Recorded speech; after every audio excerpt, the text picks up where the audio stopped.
Hello friends, কেমন আছো তোমরা? আশা করি ভালো আছো। আমি মোটামুটি আছি। আর আমার ছেলের শরীরটাও তেমন একটা ভালো নেই। এইজন্য না কোনো ভিডিও ক্লিপ আজকে নেওয়া হয়নি। তার জন্য কোনো ব্লগ ভিডিও আজকে তোমাদের সাথে আমি শেয়ার করতে পারলাম না। আবার কালকে থেকে ব্লগ ভিডিও দেব। তো এটা একটা ছোট্ট ভিডিও ছিল, তাই তোমাদেরকে দিলাম। এটা হচ্ছে অ্যানিভার্সারির পরের দিন ছিল আমাদের। 1 মার্চ ছিল।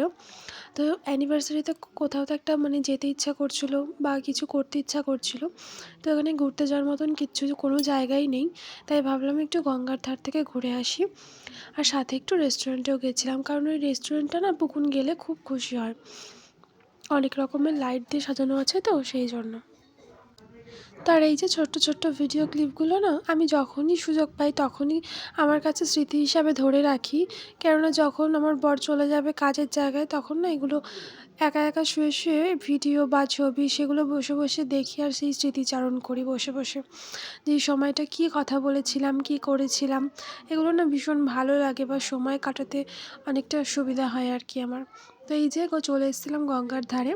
জানো তো, যখন আমার পুকুন আমার কাছে আসেনি, তখন এই গঙ্গার ধারে এসে নিশ্চিন্তায় বসে দুজনে অনেক গল্প করতাম। আইসক্রিম খেতে খেতে অনেক কথা বলতাম।